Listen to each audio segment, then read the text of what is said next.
So AI is shaking up just about every field. And academia? Yeah, it's right in the middle of it all.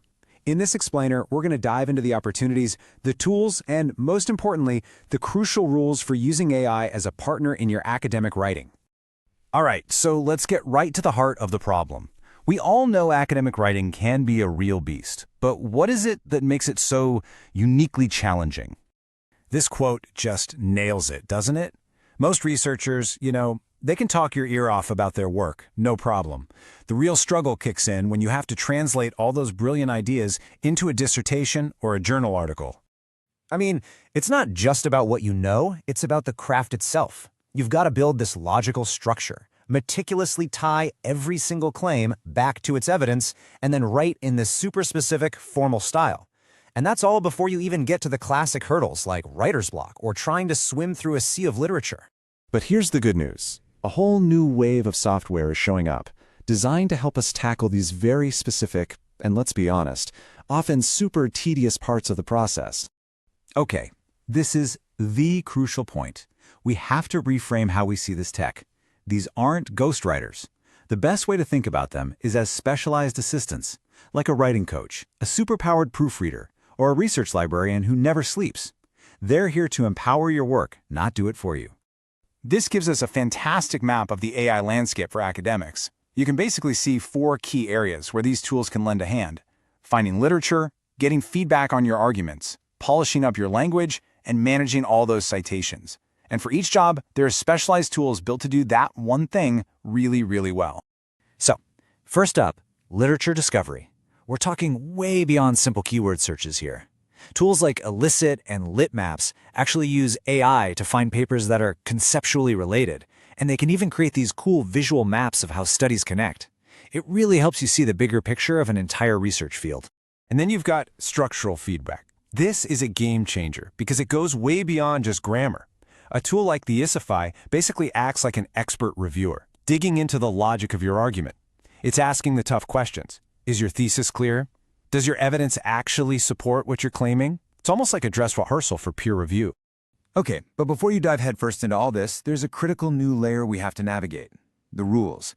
And trust me, universities and publishers have been moving fast to set some really clear guidelines for using this stuff responsibly. So big players like Oxford University Press and Elsevier have basically agreed on 3 core principles. It boils down to this. 1, the AI can't be an author.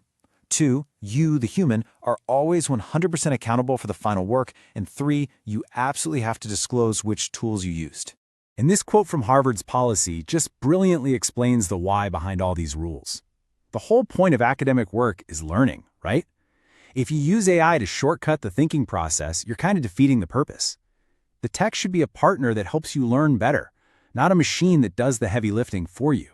And to make this less abstract, check out Elsevier's required disclosure process. It's a super clear step-by-step procedure. You create a specific section in your manuscript, you name the tool you used, you explain how and why you used it, and then, critically, you reaffirm that you take full responsibility for the whole thing. Okay, so we've got the tools and we've got the rules. But the million-dollar question remains, do these AI research assistants actually deliver on their promises? Well, to answer that, let's look at some cold, hard data. This comes from a recent external evaluation of the research tool Elicit, where they asked professional researchers to pit it against some other deep research platforms. And the results, they were pretty darn clear. When researchers rated the overall quality on a 10-point scale, Elicit came out on top. It scored an average of 8 out of 10 from the experts, which was higher than both ChatGPT's and Perplexity's deep research functions. But it's not just about quality. Check this out. Efficiency. Researchers estimated that using Elicit saved them a median of 5 hours for every single systematic review. I mean, that is a huge, tangible impact on a researcher's workflow. And what's really cool is that it wasn't just about being faster. The feedback showed that researchers loved Elicit because it didn't compromise on academic rigor.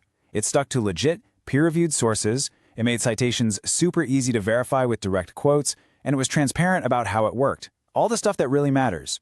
So, the big question is, how do you pull all of this together into a practical, responsible workflow? Let's map it out. The key here, the absolute goal, is to be intentional. It's not about just throwing AI at everything. It's about strategically using the right tool at the right stage of your writing process. This 5-step model is a great way to visualize it. You start off using AI tools for scoping and planning your lit review. Then you do the core brain work, the drafting, yourself. After that, you bring in the assistants for structural feedback and polishing your language. And finally, you combine automated checks with good old-fashioned human proofreading. And you document everything for that disclosure statement we talked about. And that leaves us with a final, really thought-provoking question for the future. As these tools get more and more powerful and woven into academic life, is knowing how to use them responsibly going to become a fundamental research skill? Just as essential as statistical analysis or knowing your way around an archive. It's something to think about, for sure.